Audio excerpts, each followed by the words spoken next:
At first glance, it looks like an abandoned lot, but in fact, this here is the final resting place for thousands of people in Newark, the poor, unknown, or unclaimed. And tonight, a family member tells us it's not the first time the cemetery has been forgotten. And she asked investigator Mahsa Saeidi to track down who is in charge to help honor the dead. A chain link fence, weeds, no access. This is shameful. A plot of land near Newark International Airport. City Cemetery is the final resting place for 18,000 souls, including Anna Lascarain's grandfather.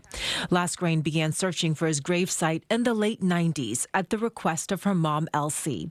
Elsie wanted to transfer her father's remains from the city cemetery to a private cemetery. But for years, Lascarain says, they couldn't even find the grounds. I got a hold of tax maps, and I matched the tax maps to City Cemetery, and then when we went there, it was heartbreaking. Anything you could think of was just piled on top of this. Junk. Mom, I said, you need to file a lawsuit. Video taken for that litigation appears to show the cemetery operating as a junkyard, insensitive and potentially illegal. Under state law, to repurpose a cemetery, you must exhume the bodies and bury them elsewhere. And none of that was ever done. In 1998, Lascarain's attorney spoke with CBS News New York. The lawsuit alleged the sacred land that held human remains was illegally converted, leased, and developed by the city of Newark. I had no idea there was a cemetery over there. We obtained never-before-seen depositions. This engineer testified years before, in 1966, he had been hired to oversee a sewer project for the city when something disturbing happened.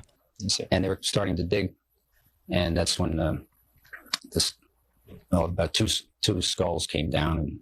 You were the guy behind the lens? Yes.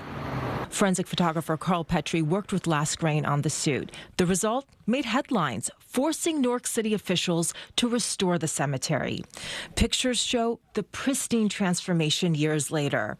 Now, Clean it up and make it look respectable. We're just trying to figure out who's responsible for the upkeep of the cemetery. initially, some staff at the city told me they weren't aware Newark had a cemetery, but they wanted to look into it for all families impacted. The city later confirmed, in fact, it does still own this 5-acre plot, and the Department of Public Works is in charge of upkeep. We absolutely want to clean it up, need to clean it up. Last week, Mayor Ross Baraka told me the cemetery was closed after a major flood in 2010.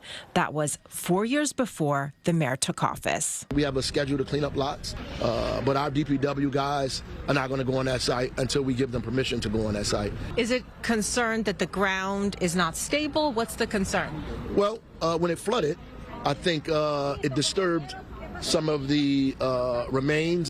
This was my father's contribution. Understand, he didn't charge the city for these. For a brief period, the Spatola family maintained the cemetery for the city. In depositions conducted in 2000 with Newark City attorney present, Agatha Spatola O'Connor explained how her family tried to make things right and memorialize the dead.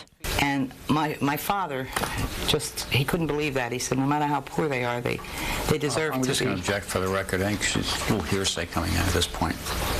Well, I was there. Okay. I was there, yeah, and I witnessed this too. He recommended to the city that they do some landscaping. I'm going to object. You don't want that in either?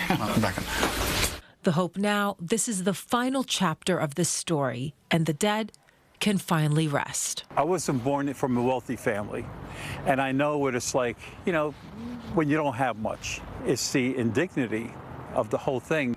It's just forgotten.